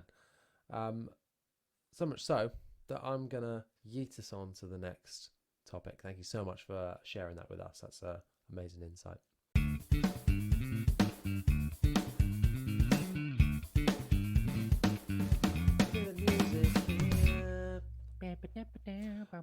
Now we're on to the big bass debate. The big bass debate this week is something that we were talking about on Instagram previously. This isn't one that's come from anyone at home because you all fucking suck. No, that's not true. You're the best. Sorry. This it's just something that we were talking about previously because we're kind of both going through a bit of a journey at the minute, I think. And various elements kind of play into this from various experiences. So the big bass debate for this week is, when it comes to gear, is it less is more, or do you need loads of things in your signal chain to make you sound good? So is less more when it comes to gear? So Chris, why don't you start us off by kind of talking about where you are at the minute in terms of this? So I've always been a more is more guy, always. Like I mean, I come from the land down under. No, I come from. I'm a guitar player first, then a bass player. Over the last, let's say, like I know. I'm so sorry. Over the last sort of like 4 or 5 years, I've become more and more bass, and then now just bass, pretty much. But as a guitarist, I was really heavily influenced by players who used effects a lot, like Matt Bellamy from Muse, The Edge, Red Hot Chili Peppers, John Fruit Salad, all those kind of players who really brought a lot of layers and a lot of texture. I loved chorus on a clean channel. Various stages of overdrive, wah, delay, and all that. And then as I moved over to bass, brought a lot of that with me. So I was adding, octave-based effects sometimes. Certainly different levels of distortion for different things. Lots of wah, because I've always liked wah. Being a big Metallica fan, I've always liked wah on guitar and bass. Unfortunately, but over the last sort of, I would say, 6 months. So quite a short amount of time. Basically, as I've gone from gigging, once a month, once every 3 months, certainly not a lot of time, to gigging anywhere from 2 to 6 nights a week or 2 to 6 times a week, I'm using effects less and less and less for, I think, a couple of different reasons. I think the first one might be a general maturing as a player, maybe understanding, like, learning that staying out of people's way, or being, I think of bass as best supporting actor. I'm Tom Hardy in this band. I'm not Leonardo DiCaprio. I'm Tom Hardy, which I'm fine with. I'm But sure most people would prefer that, actually. I'm sure most people would be. Exactly. We are the same height. Fun fact. Oh. No one really cares. It's fine. But it might be that, like, a general maturing of a player. Realizing, maybe I don't need to put on an overdrive, and then a distortion, and then a fuzz for the bridge, and then a chorus for the next song, and things like that. So that's one thing. I think when you use less effects overall, when you use an effect, it's way more noticeable. So, um, I do like a blues night every week, and I actually don't. Most of the time, I don't bring anything to the gig except my bass and a tuner. Nothing. And then nothing, completely naked. And then I go into the house amp, which is like a big Fender Rumble, which is a really good amp anyway. So, and then I don't even go into the PA. It's a small room, and we just crank the amp, and it fills the room nicely. And don't use any effects all night, and I'm on for like 3 hours. So it's not really a excuse me. It's not really like an effects gig, but sometimes I will bring the quad cortex, but it'll be sat on top of the amp, and I'm just using it really as a noise gate, a bit of compression, and a tuner. But there's one song where we do a cover of Cocaine by Eric Clapton, and I put a vintage microtubes on just for that song, and you don't. This is not a common thing as a bass player. Everyone looks at you and goes like, "What is that?" And it's like, because you've been a clean, pristine, consistent sound for the last hour and 30 minutes, and then all of a sudden it's like the bass is here, and it's like punching straight through the mix. Still in a tasteful way though. It's still, still best supporting actor, but it's kind of like hey, this is the scene where I stand out for a little bit. So I think it's those two things, and then the last one, I just can't be bothered. Like, Yeah. it's not a novelty anymore. When you're playing for, when you're on stage, maybe somewhere between 10 and 15 hours a week, on stage playing, across a wide variety of shows, you kind of get a bit bored of. You kind of get a bit bored of turning drive pedals on and off, or turning chorus on and off, or reverb on and off, because it's only really for me. Like, kind of a lot of like weddings or cabaret or show tunes. I need to be a consistent, solid tone for everything else to modulate above me. And if I'm sat there putting, like, vintage microtubes, B7K, Sanzam, chorus, phaser, delay, octave, wah, all these things, I'm kind of messing with the bedrock of the song. And finally, because I thought of something else, I'm sight reading a lot for a lot of gigs. Like, I know you've had Millie on in the past, who will do a similar thing where there's a lot of sight reading, there's a lot of looking at charts. It's in those kind of environments, it's a really bad idea to look away. Because if you lose where you are on the sheet music, you could be in really big trouble, like really big trouble, especially for that kind of music. It's all stop-starty. There's lots of rests. Sometimes I'm resting for 60 bars, but I need to be sat there going 1, 2, 3, 4, 2, 2, 3, 4. And if I'm looking down to go, ooh, should I use preset B or preset C, or should I change pickups for this one, or should I put the pick on, get the pick out, or anything like that? It's like, oh crap, I don't know where I am. I've lost my counting. We're in trouble now. Yeah. So I think it's those kind of things is the reason why I've gone severely less effect driven. Like right now, most of the time I'm using just bit of compression, amp sim. There is a drive pedal. Most of the time I'm not turning it on, and I do have a chorus in the preset. But if it's on for the first verse of one song or a So bridge of funny. one song, Yeah. and that's it. But what about you?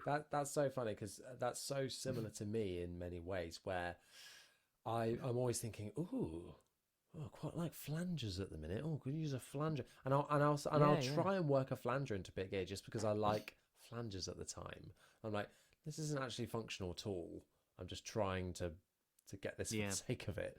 Um, and so for me, I just like having always on gear that I then just Mm. leave, a lot of the time, and I'm just want to master that bit and then just not have to touch any of it, because I like having that consistent tone that is the same the whole way through.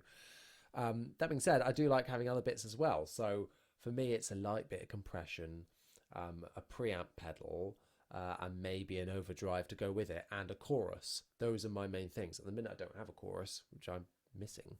Um, Do you not use the chorus in the HX Stomp? I don't use the HX Stomp Live. Yep, Really? it's not on my board at all. I did not know Yep, this. it's here on my desk, plumbed in. You're just using it for It's my at the home. YouTube stuff Yep, and it's for my like amp sim and just guitar stuff. And I did a video on it about a year ago saying like, oh, 1 year on, how I use it now. And I just found when I was using it on my pedal board, I just wasn't enjoying it, or like enjoying the digital nature of it and having to deal with parameters like that. I just found I was getting really put off and was like, oh, I hate this. So I just took it off and I haven't looked back really. Just been gone back to physical pedals for my board, and just tweaking here and there. I have been thinking about putting it back on to give it another go, but yeah, I just haven't really gone to it.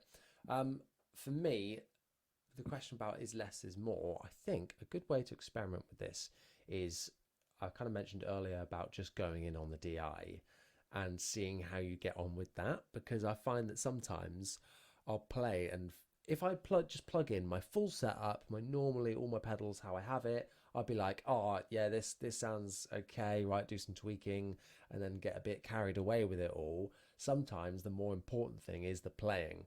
So if I go straight in and just start playing, I'll get used to that sound and enjoy it, so that then when I add something in, it gives me something, rather than just being like, right, I'm going to pile all these things in on top and then take things out, and that sounds worse, and I don't know. Whereas if you just kind of strip things back down to basics, you can kind of get a better idea of how you are sounding as a player, rather than it being so masked. And that brings me on to my second point of what tone are you actually trying to get from this? Because let's say you've got a P bass, and this has been quite a Dark Glass heavy episode, but some of the things I don't like about Dark Glass sometimes is how it just goes, here's the Dark Glass sound, whatever bass you've got, don't care, here it is, and you're like, well, it's Pimp My Ride.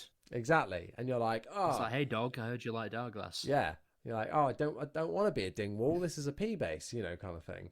And No, you are right. You are right. To be fair, you are very right there. and sometimes that's why I quite like the vintage microtubes, because it is the more like transparent sounding of it, I think, or like the less modern sounding, so it kind of suits those basses.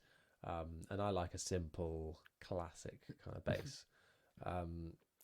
Yeah, absolutely. It's also like in the guitar world, EMG used to get a bad rap for a very, very long time. And they may still do a little bit now, but it used to be, it doesn't matter what guitar it is, just buy some EMGs and you'll be instant like Trivium, Machine Head, Yeah. Metallica.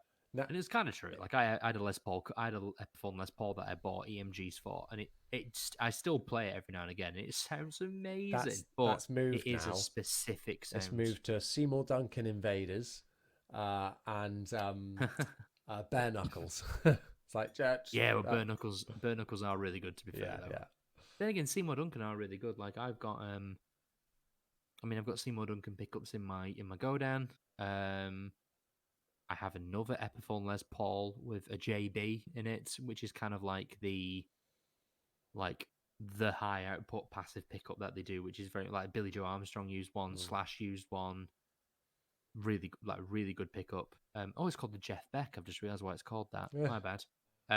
But yeah, EMG used to be like kind of instant metalcore. Yeah. Like as soon as you put those in, and I think Dark Glass is like that as well. Like it's a good tone, but for me, one of the great things about bass is just how different some of the instruments sound. I mean, I said this, guitars are exactly the same. Like a Strat, a Les Paul, and a Tele, and maybe an SG, all sound completely different. But if you take like my Stingray that we've just listened to, and then my Godan, which is a PJ with really old strings on it, passive as well, through the same rig, they normally sound completely different. But if I run any of my presets that have got heavy B7K distortion pedals on it, or to an extent my amp, maybe. Mm. Actually, no, I do take it back. The amp is very good. The AO900 that I've got is a very good platform for different basses because I think it provides such an honest, full band Clean of sound, tone. yeah. Yeah, it just gives you. It's not automatically scooping at certain frequencies to give a specific tone. It kind of goes, "What are you plugging into me?" And then go, "Oh, it's a P bass. Oh, I know you want loads of mid range, so I'm gonna leave that there for you." And it lets you tweak, to your sensibilities Yeah. Yeah. or needs, even. Yeah. And I always want that kind of transparent sound that lets you know what guitar is underneath, because that's ultimately the sound that you Yeah. want if you're playing that kind of Well, that's what guitar. you're going for, isn't it? Yeah. Absolutely. What's the point of owning 5 different basses if every gig it all sounds exactly Yeah. the same? And You may as well just own I one. feel like sometimes that can get lost when you're piling in loads and loads and loads of pedals and EQ, preamp after preamp after preamp. Like so I see some Yeah. people and they've got like a Dark Glass B7K with a Sans amp with something else, and then the amp as well. And you're like, what are you actually? And the bass is Yeah, active. and you're like, what are you actually listening to anymore? If I'm there Yeah. thinking, I want a bit less treble. I've got like 3 treble controls here. What do I do? Yeah, where are you going to take it You from? start getting lost in that, and I think that you can start when you start getting lost down that route and you're so deep within it, you can then you start spiraling a little bit. And I do that all the time. Like we said, sometimes you just approach it and you go, oh, this sounds bad, and you think, oh, this all sounds bad, hate all of this. But if you just strip it back, you can kind of nail down on what sounds bad, or like what is really working, or I think you can just get Yeah. a better idea for what is working for you, and what you, or where you might need something else, Yeah. if you've got less. And I'm totally on board with you as well when you say like I just can't be bothered anymore, because I have found myself going, I just want a really simple rig now that is just like reliable and just is my sound, there it is, done, kind of thing. That isn't too Absolutely. complicated. Like I don't think they do it anymore, but I wouldn't mind. I would have liked to have owned one of the Dark Glass compressors. I think it's the Supersymmetry or the other one. The hyperluminal one. Hyperluminal, that one. But also the Origin Effects compressor. That's great. Everyone's got one of Yeah. those. I wouldn't mind. If I had a small board, maybe like that. I probably would have a B7K, like an Ultra, one that's got all the EQ controls Hmm. and on and off, and then probably just go into like a good amp or a cab sim, Yeah. and off we go. Like that would be nice too.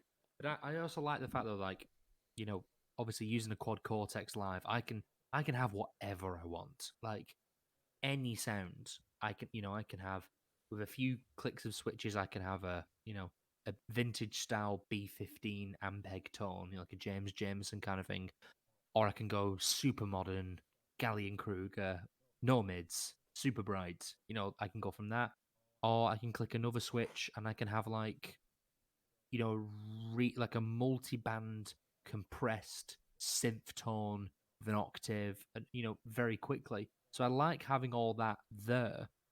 The challenge for me, and I think where the learning comes in, is going, cool, I'm going to use 5% of that tonight. Yeah. Or this is a really great piece of kit. I'm gonna put it by the drummer today, and I'm gonna put it 10 meters away from me, and I'm gonna have a tuner in front of me, and that's it. And I think you learn more then because you mentioned briefly about you're not hiding mistakes behind effects because it's very easy to sound good with a fuzz pedal on Yeah. because everything sounds like whoa, this is well cool. But then you do the same run with your fingers with the clean DI and you go, oh, I missed half of those notes.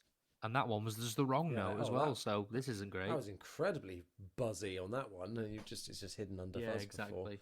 Yeah, I think there are, and that this is coming from two guys that love gear, and Oh yeah. obsessed with it.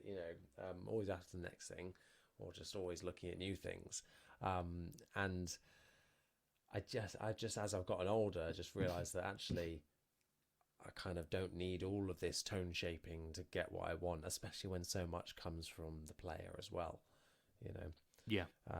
I think if you are over reliant on having all of this gear to give you your sound, I don't know. Unless your sound is effects heavy, I'm not bashing that.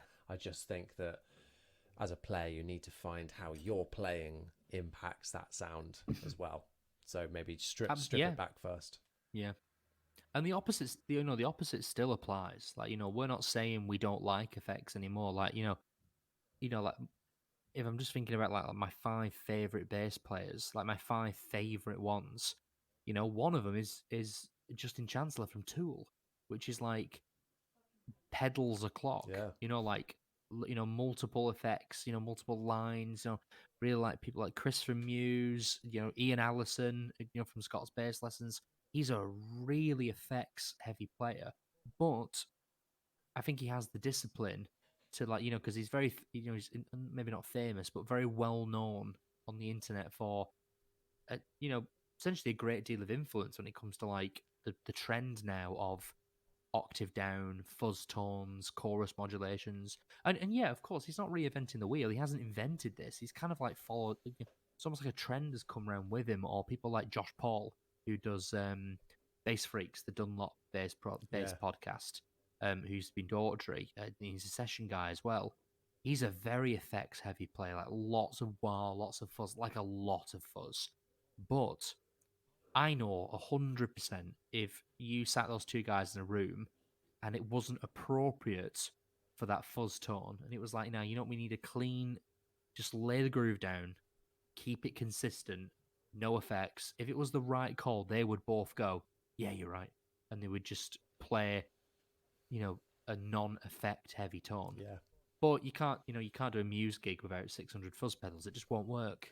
So all royal blood. Like if someone came up to Mike Kerr and went, "We're just gonna do this.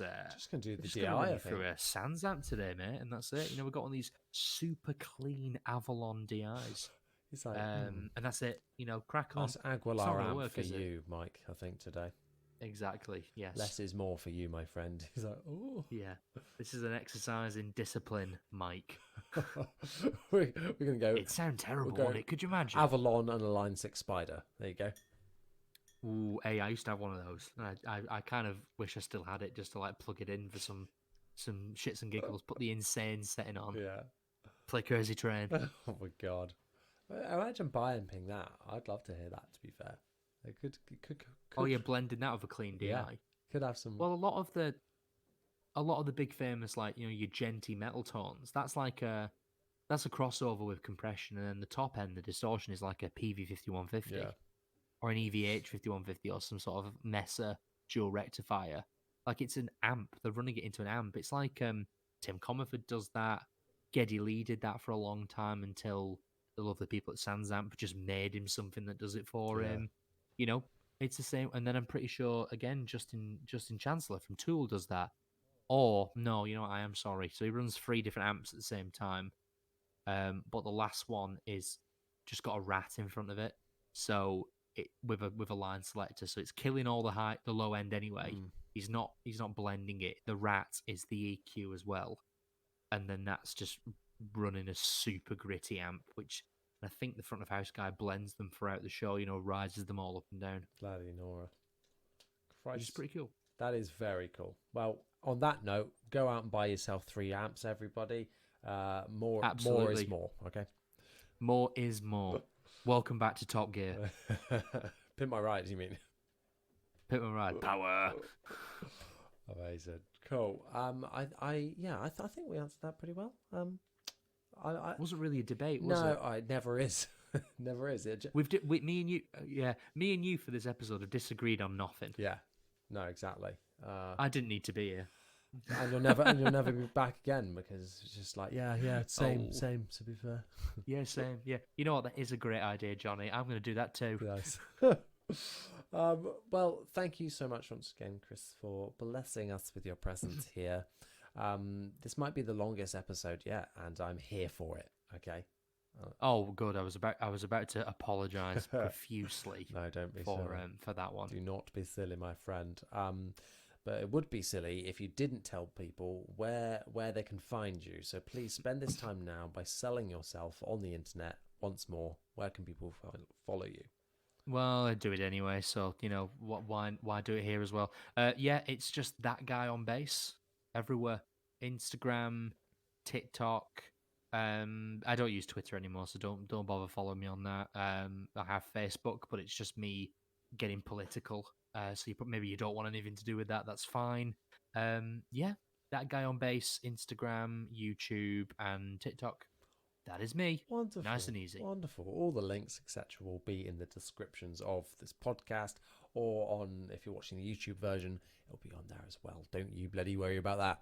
So go and check it out. Go and follow Chris. You will not regret it for sure. I think that's bloody everything for this episode.